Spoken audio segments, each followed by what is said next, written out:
다소 불편하시더라도 자리를 잘 지켜주시고 마스크를 끝까지 끼시고 함께 예배드리셔야 합니다. 좀 불편하시겠지만 잘 감내해 주시기 바랍니다. 우리 뒤에서 안내하시는 분은 여기 자리가 다 차면 1천 교약교실에 지금 실황으로 중계가 되고 있으니까 거기 가셔서 예배 드리시도록 안내해 주시면 좋겠습니다. 오늘은 2020년 예수님 부활하신 부활절입니다. 살아계신 하나님께 다 함께 마음 모두어서 예배를 드리도록 하겠습니다. 먼저 우리들의 신앙을 사도신경으로 함께 고백하겠습니다. 나는 전능하신 아버지 하나님 천지의 창조주를 믿습니다. 나는 그의 유일하신 아들 우리 주 예수 그리스도를 믿습니다. 그는 성령으로 잉태되어 동정녀 마리아에게서 나시고 본디오 빌라도에게 고난을 받아 십자가에 못 박혀 죽으시고 장사된 지 사흘 만에 죽은 자 가운데서 다시 살아나셨으며 하늘에 오르시어 전능하신 아버지 하나님 우편에 앉아 계시다가 거기로부터 살아있는 자와 죽은 자를 심판하러 오십니다.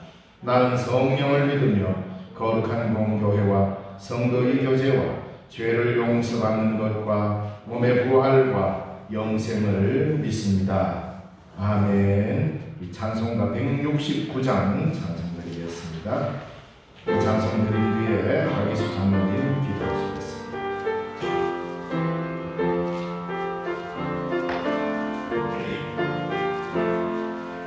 사망의 권세가 주님 가두나 예수님 일어나 부활하셨네. 부활하신 주 승리하셨네. 할렐루야 할렐루야 할렐루야 할렐루야. 어두운 무덤에 갇히었으나 사망의 권세를 물리치셨네. 부활하신 주 승리하셨네. 할렐루야 할렐루야 할렐루야 할렐루야. 우리의 죄사슬 풀어주시고 자유를 주시니 영생이로다. 부활하신 주 승리하셨네. 할렐루야 할렐루야 할렐루야 할렐루야. 주 사분 끝내고 승리하시니 부활의 우리 주 영광이로다. 부활하신 주 찬양할지라. 할렐루야 할렐루야 할렐루야 할렐루야. 박예수 장로님 기도해 주시겠습니다.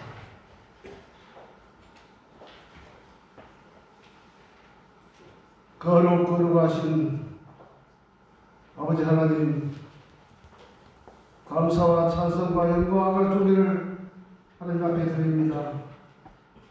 오늘 귀한 부활 주일에 우리 주님을 찬양케 하시고 하나님을 예배할 수 있도록 저에게 은혜 주신 아버지 앞에 감사를 드립니다. 죄와 허물로 죽었던 저희들을 십자가에서 흘리신 보혈의 피로 구속하시고 부활의 첫 열매가 되셔서 죽었던 저희들 사망에서 생명으로 옮기시고 천국의 소망을 바라보고 계신 아버지 앞에 감사를 드립니다. 그래서 이제는 우리가 이 땅에 살아가면서 더 이상 죄의 종으로 하지 않게 하시고 부활의 능력으로 살기를 아버지 앞에 기도합니다.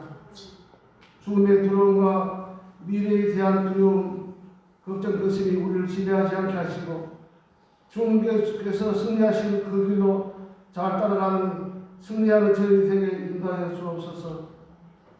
아버지 하나님, 오늘 없기는 이 지역에 우리 주님을 알지 못하고 주님께서 우리의 모든 죄를 용서하셨다는 이 복음을 알지 못하는 영혼들이 참 많이 있습니다. 그들이 다 주께 돌아온 역사가 있도록 저희들에게 자비를 베풀어 주옵소서. 하나님 아버지, 또 세우신 교회들마다 이단과 사이비 교주의 잘못된 가르침에 빠지지 않게 하시며 올바른 진리에 굳게 서서 주님의 죽으심과 부활하심과 다시 오심을 믿고 준비하는 성도들이 되게 인도하여 주옵소서. 우리 아버지 되시는 하나님, 아직 이 땅과 이 지구촌에는 코로나 바이러스로 인해 많은 사람이 목숨을 잃고 두려움에 떨고 불안해하고 있습니다. 우리가 얼마나 음잡해 나아간 존재인지 이번 사태로 깊이 깨달았습니다. 주여, 우리들을 불쌍히 여주옵소서. 우리 모두 한 마음으로 이 난국을 지혜롭게 이길 수 있는 힘을 주옵소서.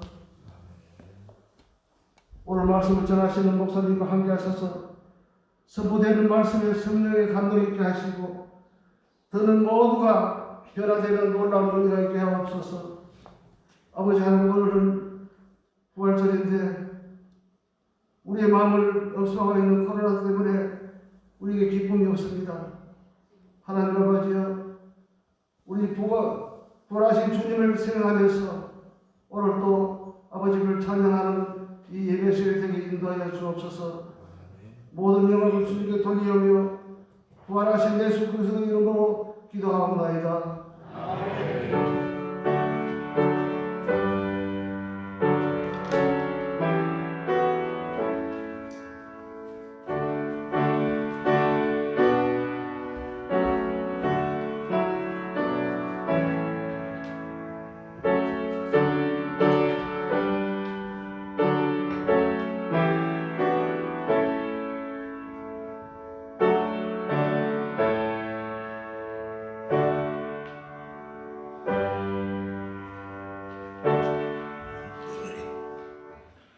이 시간 우리에게 주시는 하나님의 말씀은 요한복음 20장 19절에서 23절의 말씀입니다. 요한복음 20장 19절로 23절, 신약성경 183쪽입니다.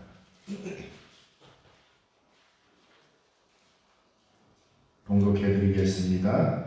요한복음 20장 19절에서 23절의 말씀입니다.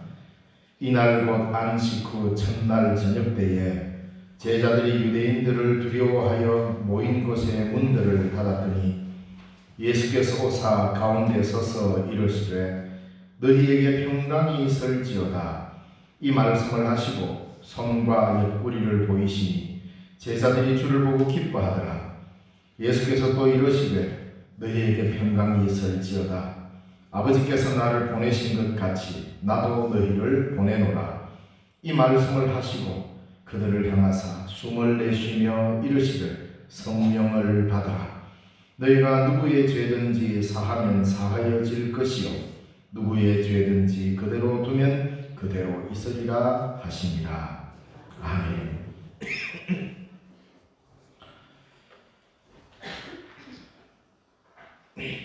오늘은 부활절인데 기독교 절기 가운데 사실은 성탄절보다도 더 독특한 기독교만의 가장 큰 축제 절기입니다. 하지만 코로나19 때문에 이 예배로 모이는 것이 주민들에게 다소 미안한 마음도 들고 그래서 이렇게 예배를, 사실은 교회가 드리는 예배는 이 예배에 대한 어떤 문제가 생길 때는 목숨을 걸고 지켜야 하는 예배지만 이것이 거꾸로 될 경우에 우리가 드리는 예배가 오히려 많은 사람들의 목숨을 위태롭게 할 수 있고 어렵게 한다면 교회는 그 예배를 세상을 살리기 위해서는 내려놓는 것이 성경적입니다.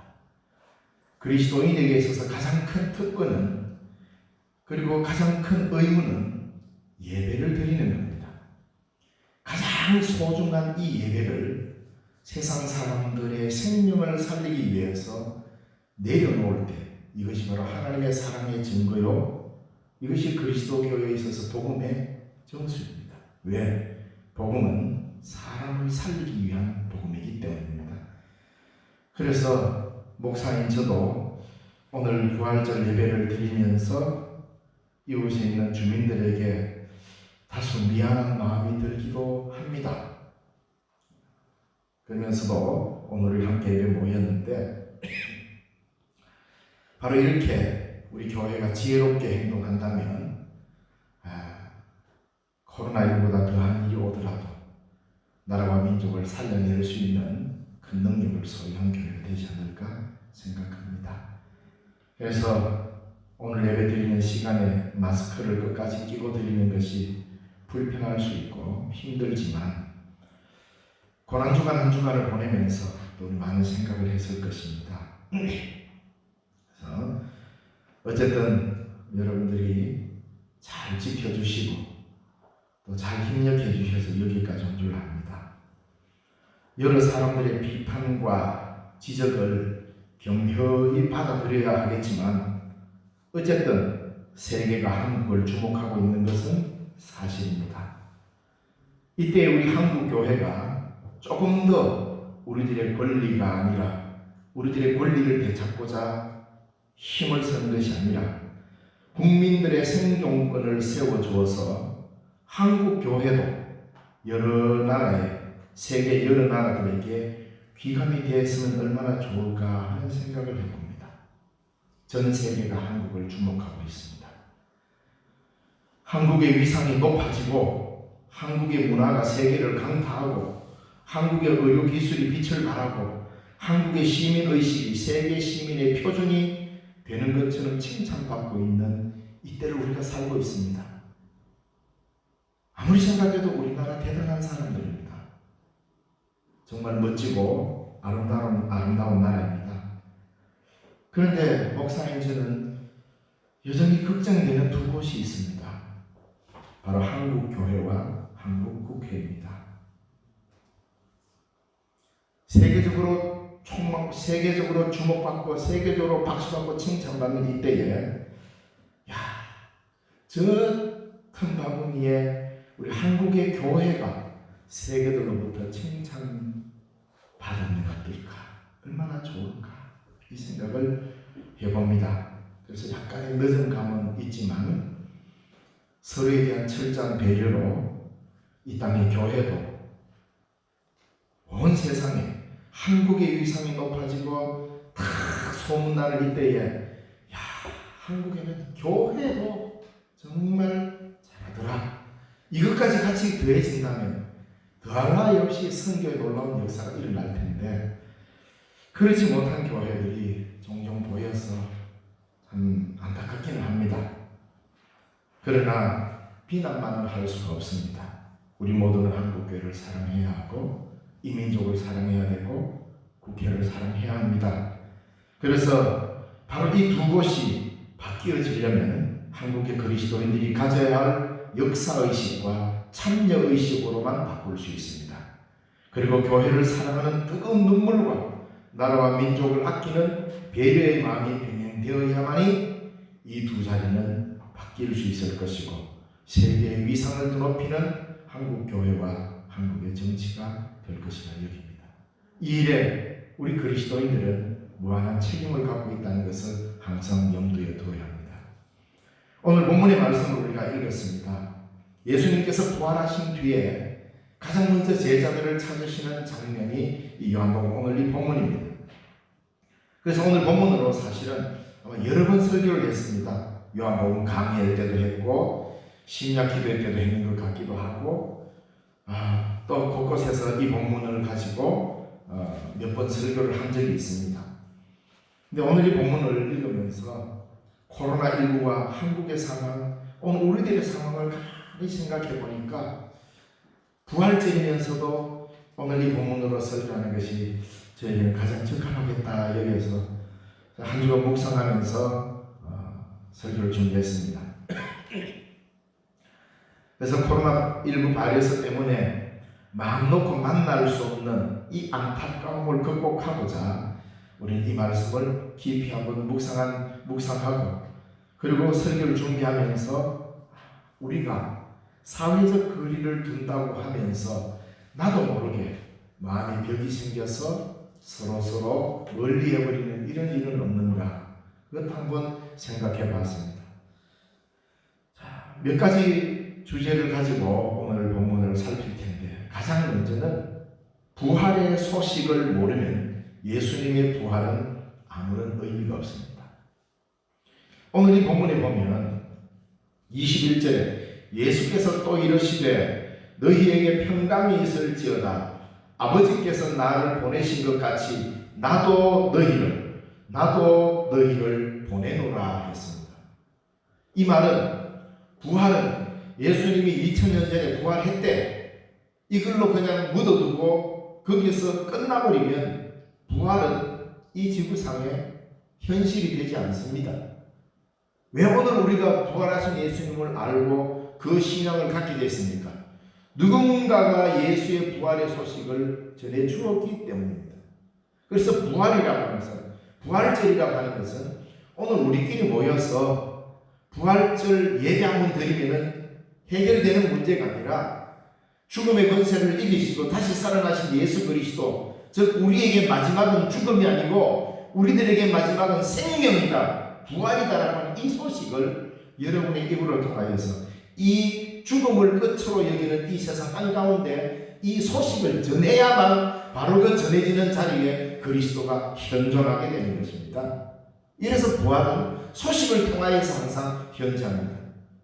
그 소식이 맡겨진 성직자인 목사에게는 설교요, 평신도인 여러분에게는 전도라고 합니다. 이 소식이 전해지지 않으면 부활은 아무런 의미가 없습니다. 그래서 과거에 한번 일어났다더라라는 흔히 말하는 전설 따라 삼천리밖에 안 됩니다. 그래서 오늘 우리 모두는 우리에게 부활하신 그리스도가 함께 한다는 것은 부활의 증인으로 인한 전도의 소식으로 알려졌기 때문에 우리 또한 동일하게 이 소식을 증거해야만이 부활이 살아있는 증언이 되는 것입니다. 교회가 입을 닫고 있으면 부활하신 그리스도가 멈추는 것입니다. 이래서 전도가 소중한 것입니다. 부활은 소식을 통하여 전파되고 그 선포의 말씀은 곧 그리스도가 함께하는 사건이 되어서 오늘까지 긴 역사를 이어오게 된 것입니다. 이것이 살아있는 교회의 역사입니다. 그러므로 오늘도 살아계신 그리스도를 직접 경험하는 것은 바로 말씀의 소식이 선포되는 자리입니다. 전문적으로 이렇게 설교안을 만들어서 설교를 하지 못하더라도 예수님 다시 살아나셨어. 우리는 죽음의 끝이 아니라 생명의 부활이 우리의 마지막이야. 이것이 우리의 희망이야. 예수 믿어라. 이렇게 복음을 전하는 것은 바로 여러분들이 해야 될 부활하신 예수님을 증거하는 것입니다. 그곳에서 부활이 증거되는 그곳에서 부활의 주님은 살아 역사하신다 이 말입니다. 그리고 두 번째로 부활은 과학적 증명으로 해결할 수 있는 위치를 뛰어넘는 하나님의 계시 사건이라는 것을 기억하십시오. 의사나 또는 과학자들이 부활을 연구한다고 해서 나무랄 수는 없습니다. 왜? 그들은 과학적인 방법을 토대로 해서 세상의 어떤 것도 다 의학과 과학으로 해결하려고 노력합니다. 그거 트집 잡으면 안 됩니다. 어디 부활마저도 과학으로 연구하려고 그래? 이러면 안 됩니다. 연구학으로 격려해주고 잘하라고 해야 됩니다. 그리고 그렇게 한다고 해서 뭐 반대할 이유도 없습니다.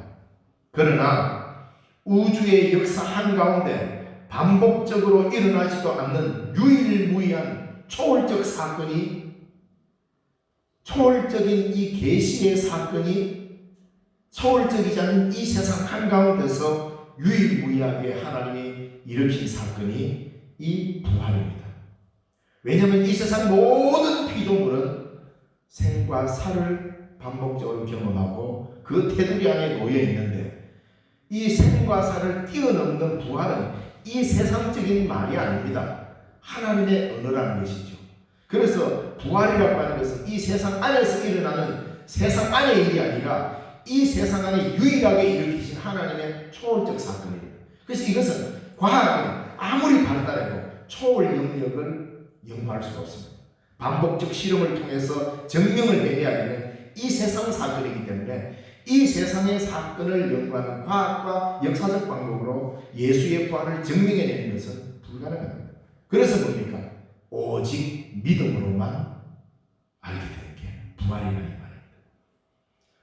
예를 들어서 과학이 무진장 발전해가지고 연구 실적도 엄청나고 뛰어난 의학적 기술도 보유하고 이래가지고 이래 하니까 사람이 부활이 되더라 했다 칩시다.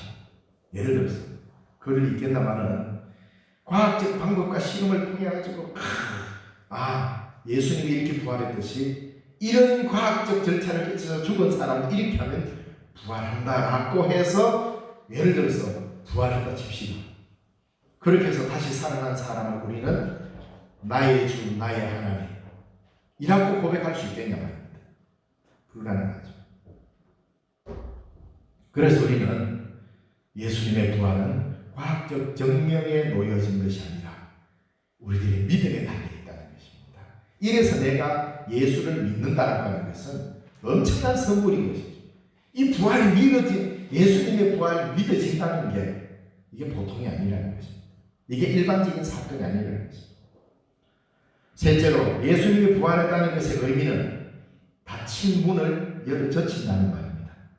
마치 예수님의 부활을 공상과학 이야기에 나오는 시공간을 내 마음대로 드나드는 어떤 신인류증으로 생각하는 것은 아닙니까? 그렇지 않습니다. 제자들이 문을 걸어 잠그고 있었습니다. 오늘 본문에 보면 제자들이 문을 걸어 잠그고 두려워 벌벌 떨고 있었습니다. 그런데 그 문을 꽁꽁 닫았는데도 갑자기 그들 가운데 예수님이 오셨습니다.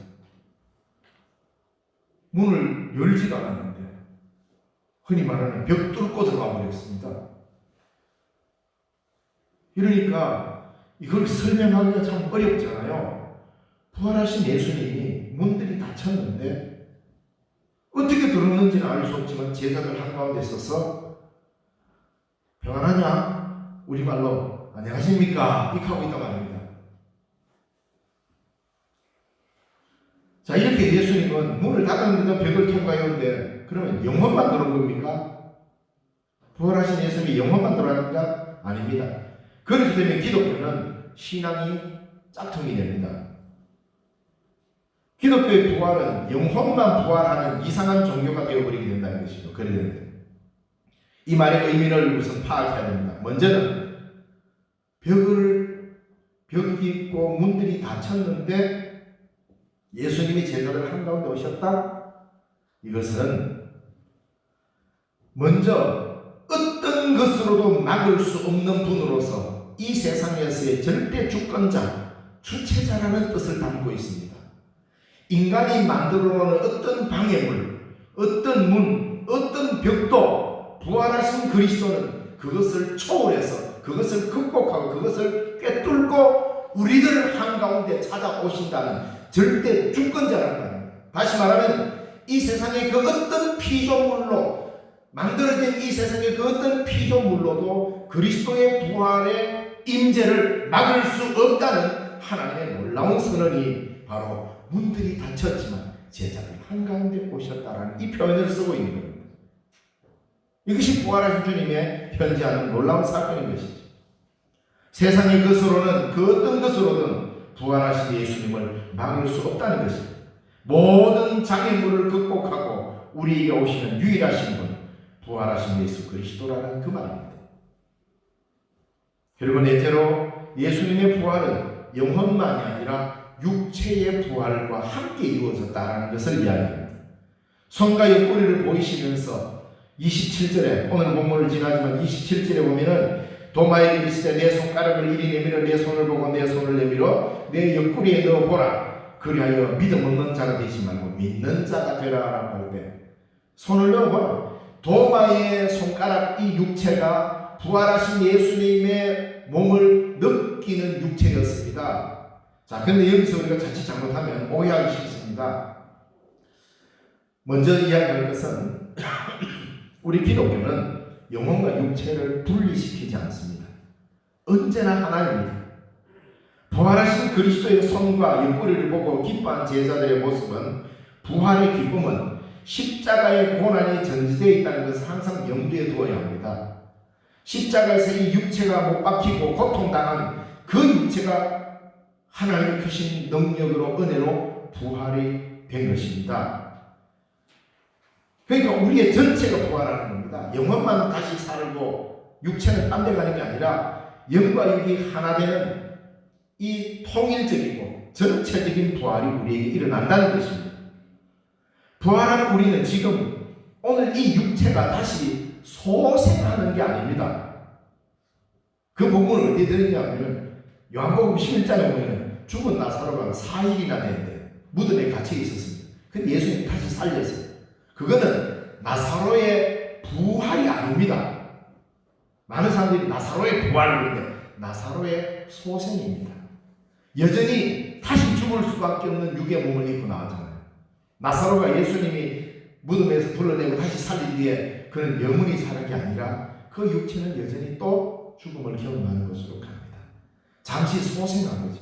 그러니까 우리는 이 소생과 부활을 잘 구분을 못합니다. 내가 무덤에 들어갔습니다.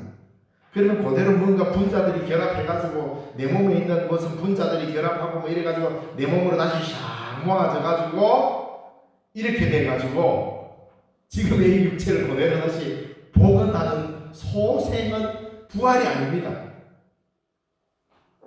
이 부활은 인간적인 언어로 설명할 수 없는 용어입니다. 왜? 그리스도에게 첫 열매로 유일무이하게 한 번만 일어난 사건이기 때문에 과학적으로 증명할 수도 없습니다.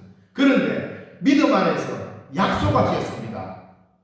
하나님이 그리스도를 통하여 누구든지 그를 믿는 자는 죽지 않는다. 다시 살아난다는 약속을 하셨잖아요. 그래서 예수의 부활은 과학적으로 증명할 수 없지만 하나님의 약속하신 말씀에 근거해서 우리는 그 부활을 받아들이는 것입니다. 그런데 이 육체는 소생이 아니라 부활이라고 하는 하나님의 놀라운 능력으로 우리는 나라는 인격적인 이 나의 존재가 손상이 되지는 않지만 다시 소생하는 죄로 인해 죽을 수밖에 없는 이 육체를 넘어선 하나님이 주시는 나의 새로운 인격과 그리고 지금 날아가는 이 인격의 통일성을 그대로 유지한 채 전혀 다른 몸, 이 세상의 피조물을 뛰어넘는 부활된 나는 이 세상의 피조물의 범위를 뛰어넘는 새로운 피조물이 되는 것이기 때문에 세상의 장애물로 우리의 부활을 막을 수 없는 겁니다.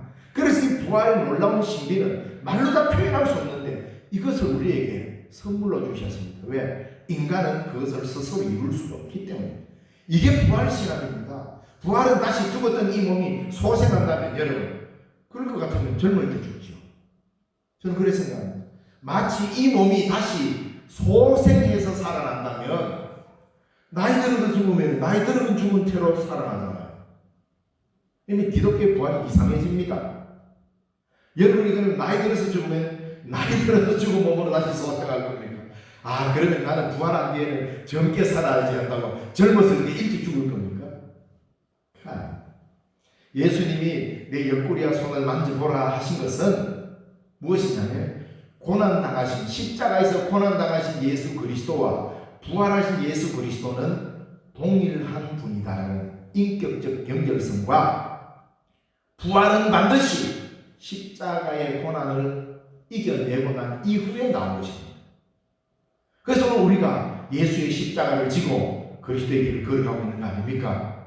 그래서 우리는 여전히 나라는 인격체는 존재하겠지만 하나님이 내게 주실 이 부활의 몸은 새로 덧입는 것이기 때문에 어떤 몸인지 모릅니다. 그러나 그때 우리 서로 모두는 거울을 보듯이가 아니라 서로 얼굴을 바라보며 지금 내가 우리 장로님과 배면하여서 보는 것보다 더 맑고 깨끗하게 장로님을 알아보고 나를 알아보고 부활한 이후의 기쁨으로 하나님 안에서 만날 것입니다. 이게 고린도전서 13장에 나오는 겁니다. 그러니까 지금 우리 가족이 무섭대로 못 만나면 어떡할까 걱정 안 해도 됩니다. 그래서 우리의 생각을 뛰어넘는 하나님의 계획하심 속에 새로운 나, 그러나 지금 나와의 인격적 통일성을 그대로 간직한 나라는 것이 성경적인 가르침입니다. 그러니까 이 부활이라는 것이 그리스도께서 첫 열매가 되셔서 우리에게 약속을 내줍니다. 그리고 우리 이 약속을 믿고 있잖아요. 부활이 아직 내게 일어나지는 않았지만 그 약속을 이미 받았기 때문에 우리는 부활의 삶을 사는 것입니다. 예수 안 믿으면 없습니다. 다섯째로, 성령은 예수 그리스도와 동일하신 분이다. 예수님 오시면 제대로 말이죠. 숨을 확 내쉬면서 성령을 받아라. 정말 멋있는 표현입니다. 그냥 따로가 폼 재고 자 준비해라 하나 둘 셋 성령 받아라 이랬으면 얼마나 이상하겠습니까? 근데 갑자기 제자들이 모여서 문이 다 닫혔는데 바로 그 한가운데 오셔서는 숨을 내쉬면서 성령을 받아라. 유대인들이 생각은요, 서양 사람들은 사람이 죽었다 살았다 판단을 맥박으로 합니다. 심장이 뛰는가 안 뛰는가 여기에 근거하고 있어요. 그래서 맥박이 매우 중요합니다. 생명이 여기에 있다고. 근데 유대인들은 사람의 생명은 호흡에 있다고 얘기했습니다. 숨을 쉬는, 이게 한국인 정서예요. 제가 지금 언젠가 음악을 한번 이야기했죠. 서양 사람들은 박자를 중요시 합니다. 박자.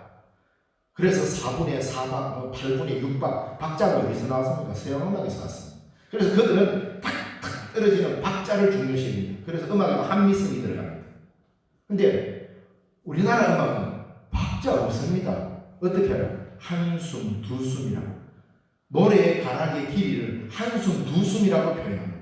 그건 뭡니까? 노래의 생명은 박자에 있는 게 아니라 호흡에 있다고 합니다. 그래서 여러분 시도령청 하는 거 한번 들어보세요. 이게 뭐 박자가 있습니까? 태사 이래놓고는 거의 반나절 갑니다. 그래놓고 높다 하되 얼마나 높은 게 표현이 잘 됩니까? 이게 유대인의 관점도 그런 겁니다. 생명은 호흡에 있다고 그렇게 해요. 물론 율법에 보면은 생명은 피에 있느니라 라고 했지만 전체적인 사고는 호흡. 왜? 하나님이 숨을 인간에게 불어넣어 줌으로써 비로소 인간의 생명을 얻었다고 여기기 때문입니다. 예수님이 숨을 내셨습니다. 숨을 내시면 성령을 받아. 성령은 예수님의 숨결과 같은 것처럼 기록되어 있습니다. 그러나 예수님이 숨쉬는 모든 호흡이고 성령이라고 하면 문제가 생깁니다. 그건 아닙니다. 그것은 성령과 예수님은 한 생명인 것을 드러내는 것이죠. 흑암의 깊음 아래 두려워 굳어버린 제자들에게, 몸이 딱 굳어있는 제자들에게 예수님의 숨결을 불어넣으시니 생기가 돌도록 만들어버린 것이죠. 바로 이게 누가 한 일입니까? 창조주 하나님 아버지께서 인간을 만드실 때에 흙덩이에 호흡을 불어넣음으로써 사람이 되게 했듯이 굳어버린 제자들, 두려워 떠는 제자들에게 성령의 생기를 불어넣으면서 그들로 하여금 새로운 피조물로 만들어 가시는 것입니다. 성부 하나님께서 첫 숨결을 아담에게 불어넣으셔서 사람을 만드시고 하나님과 교제하기를 원하셨는데 둘째 아담이요 성자이신 예수님께서는 성령과 함께 그의 신부되는 교회를 숨을 불어넣어 다시 살리신 것입니다. 그래서 성령과 예수는 같은 분이다. 동일하신 능력을 가지신 분이다. 한 하나님이시다 이 말입니다. 마지막으로 여섯 번째, 용서는 성령의 은혜로 부활하신 주님의 살아있는 증거입니다. 부활하신 주님이 경험되는 가장 아름답게 실천되는 자리가 용서라는 것이죠. 오늘 본문에도 그렇게 말합니다. 너희가 누구의 죄든지 사하면 사하여질 것이요 누구의 죄든지 그대로 두면 그대로 있으리라. 성령은 죄를 용서하는 영입니다. 그 성령은 그리스도로부터 하나님으로부터 그리스도를 통하여 우리에게 왔습니다. 그 성령을 받았다는 것은 용서를 할 줄 아는 삶을 살아야 성령의 사람이다. 그리스도인의 삶으로 살 수 있게 된 은혜가 용서의 은혜인 것이 우리들의 삶 또한 용서의 삶을 살 때 비로소 그리스도가 살아있게 체험되는 것입니다. 부활하신 주님이 경험되는 가장 성령 충만한 삶의 자리가 어디일까요? 그건 바로 용서의 현장입니다. 세상에 두려움을 그대로 남겨둘 것인가? 세상 사람들이 두려워 떨도록 그대로 남겨둘 것인가? 아니면 평강의 세상이 되게 할 것인가의 문제는 예수의 부활과 직결되어 있습니다. 반복적으로 매년 부활절의 절기만 지킨다고 세상의 평강이 회복되는 것이 아닙니다. 또한 예수님의 부활을 실제로 믿는지 안 믿는지는 종교적 열정에 달린 것이 아니고 사랑의 용서가 실제로 이루어지는가의 문제입니다. 이 세상의 모든 사람은 용서를 통해서만 평강을 얻는 것입니다. 그래서 예수님께서 위죄든지 사하면 사여지고 그대로 두면 그대로 있다. 이 세상의 평화는 누구에게 달려있느냐? 예수 부활의 소식을 담지하고 있는 그리스도인에게 이 책임이 맡겨져 있다는 것을 반드시 기억해야 합니다. 우리가 용서의 삶을 살 것인가? 그렇지 않고 내 뜻대로 살 것인가의 이 문제가 부활절과 연결되어 있다 이 말입니다. 그래서 오늘 우리의 부활이 평강의 부활, 이 세상을 평화롭게 하는 부활이 되려면 우리 모두 용서의 삶을 살아야 하는 것입니다. 이 세상의 모든 사람은 용서를 통해서만 평강을 얻습니다. 용서받은 죄인인 우리는 용서를 함으로써만 그 은혜가 증명되게 되어 있습니다. 그래서 부활신앙은 곧 용서의 신앙입니다. 그래서 예수님께서 우리로 하여금 용서가 무엇인지 너희들이 세상에 나가서 내 이름으로 전가하고 실행해라. 그래야 부활한 내가 드러난다. 이게 오늘 본문의 묘지입니다. 오늘 2020년도 부활절을 지키는 신령중학교의 성도 여러분, 이 세상이 평안하고 코로나로 인하여서 두려워 떨고 있고 저마다 두려움 속에 빠져 있을 때 그들에게 외칠 수 있는 한마디, 하나님 우리를 용서하시고 우리 서로 모두 용서함으로써 서로서로의 죄를 사해 줌으로써 평안한 세상이 된다는 것을 다시 한번 가르쳐드리고, 이 일로 여러분은 저 세상에 나가서 주의 소식을 증거하는 자로 살아야 할 것입니다. 기도하겠습니다. 하나님 아버지 은혜 감사합니다. 오늘도 거룩한 주일 부활절을 우리에게 허락하셔서 감사합니다.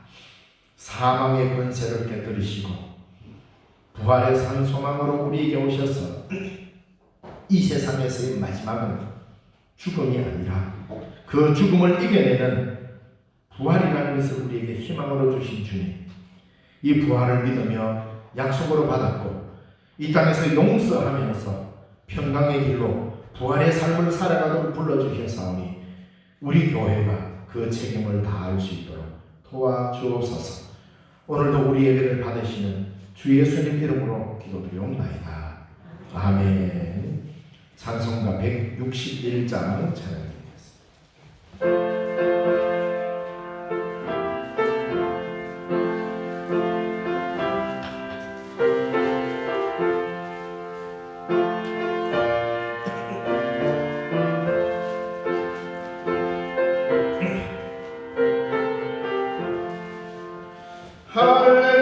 할렐루야 우리 예수 부활 승천하셨네. 세상 사람 찬양하니 천사와 합하도다.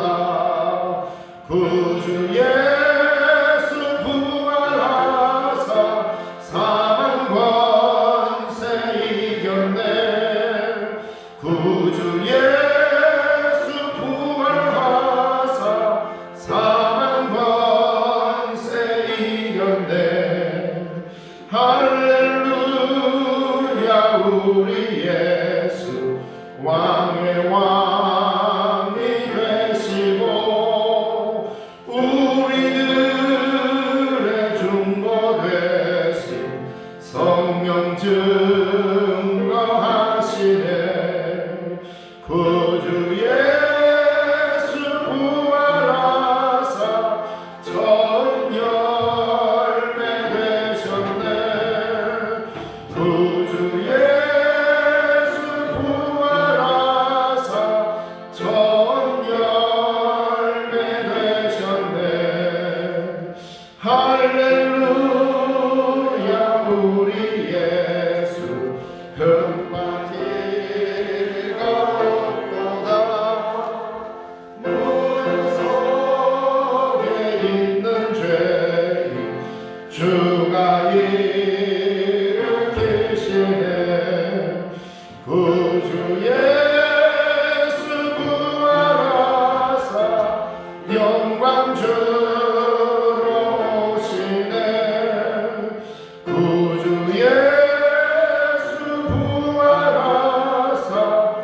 영광 주러 오시네. 기도하겠습니다. 하나님 아버지 감사합니다. 귀하고 복된 부활절에 주의 백성들이 예배하러 나왔습니다. 코로나19로 인하여서 여러 가지 어렵고 힘든 상황에 있지만 하나님을 사랑하는 마음 가지고 찾아왔습니다. 또 예배 시간에 귀한 예물을 드립니다. 드리는 손길마다 주께서 축복하시고 하나님의 크신 영광이 드러나는 자리에 쓰임받게 하여 주시며 이 시간 11조로 감사로 부활절 감사 예물로 또 장학 헌금으로 선교 헌금으로 여러 가지 제목으로 하나님 앞에 드립니다. 바치는 모든 손길들에게 하나님 축복하시고 서있는 자리마다 주님의 영광이 크게 드러나게 하셔서 부활의 주님의 아름다운 소식이 널리 퍼져갈 수 있도록 복내려 주시옵소서. 하나님 관리하는 자들에게도 지혜를 다하시고 물질의 빚전함이 없도록 하나님의 교회로 지켜주옵소서. 예수님 이름으로 기도드리옵나이다. 아멘.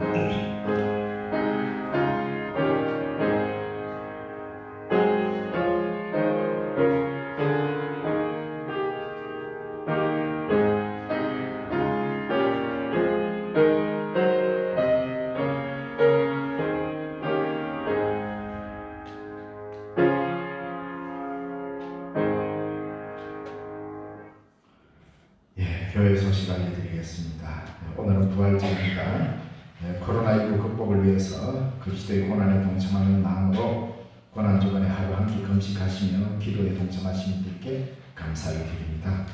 당분간은 주일날 11시 예배를 약식으로 드리고 그 외에는 교회 출입을 제한합니다. 오늘 있을 영천시 기독교연합회 부활절 연합 예배는 코로나19로 인하여 취소되었습니다. 또 코로나19 때문에 당분간 교회 차량 및 교회 식당은 운영하지 않습니다. 코로나19가 끝날 때까지 보건당국의 지침 잘 협조하시고 방역과 건강을 유의하시기 바랍니다. 그리고 4월 15일 20대 총선이 있는 날입니다. 모두 선거에 참여하셔서 여러분의 주권을 행사하시기 바랍니다.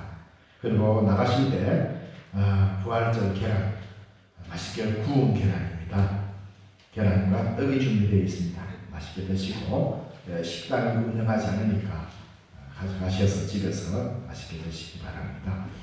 오늘 또 예배에 우리 조합장님하고 시의원님 참석해 주셨습니다. 감사합니다. 고맙습니다. 부활의 크신 은혜가 우리 두 분에게 있기를 바랍니다. 주부 뒤에 보면 찬양이 나옵니다. 찬양을 하고 싶어서 몸이 근질근질하다고 자극하셔서 이번 주일에는 제가 이 찬양을 부르며 올리도록 하겠습니다. 그래서 이거 보고 함께 따라하는 찬양했으면 좋겠습니다. 이상입니다. 방역스러운 잘 하시고 사이드 거리도 잘 두시고 여기까지 우리 아무 탈 없이 잘 오게 하시 하나님께 감사하고 예배를 드리고 싶어서 몸살이 나지만 잘 참고 인내하며 기다려주신 여러분께 감사를 드립니다. 한 주간도 건강하시기 바랍니다. 기도하겠습니다.